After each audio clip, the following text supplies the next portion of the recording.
Hello, it's Tuesday. We're second day of having job security, and the word for you today. Our scripture passage is Proverbs 21:5. It says, "The plans of the diligent lead to profit, as surely as hate leads to poverty."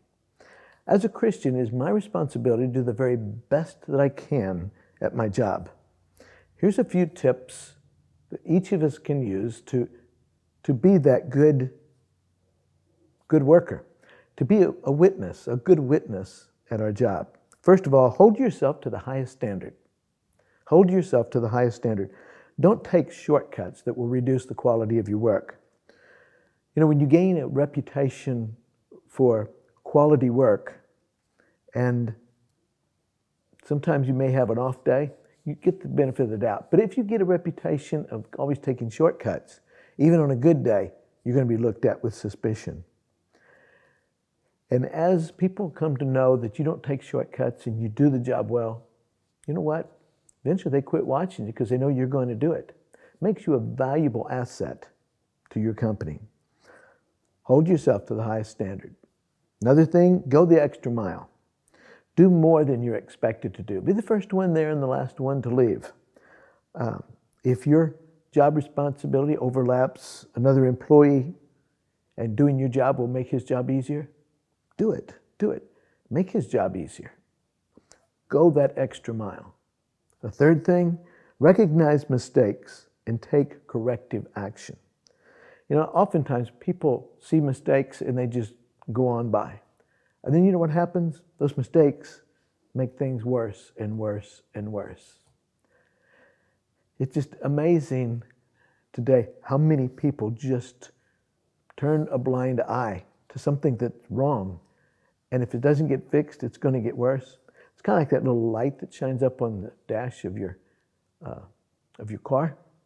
And it may have to do with the oil, it may have to do with the temperature, it may have to do with something else.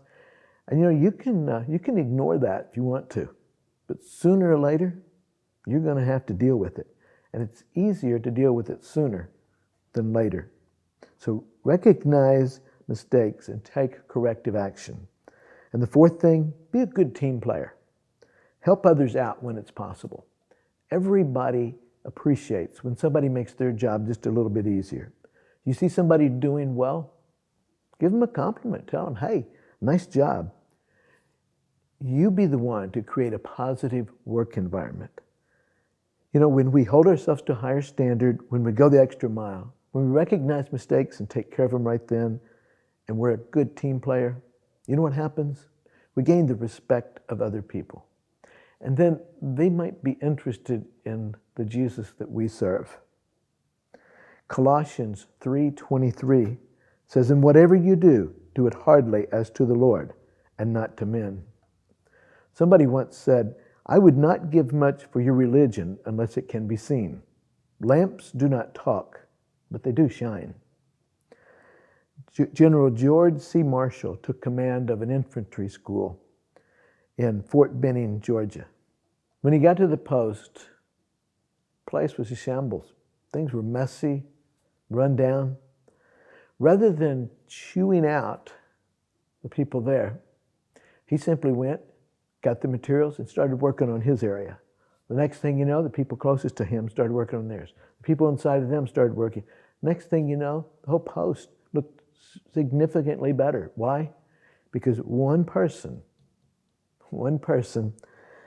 held himself to a higher standard than what was there. He went the extra mile, recognized mistakes that had been made, and he took corrective action. And he was a good team player. It doesn't say whether he did or not, but I have a feeling he helped the others do their part too. So particularly at home where you live, are there people at home that you can make their life a little bit easier? Think of one thing that you could do today to make the people that you live with, to make their life a little bit better, and then do it, regardless whether they say anything or not. God will know. Have a good day.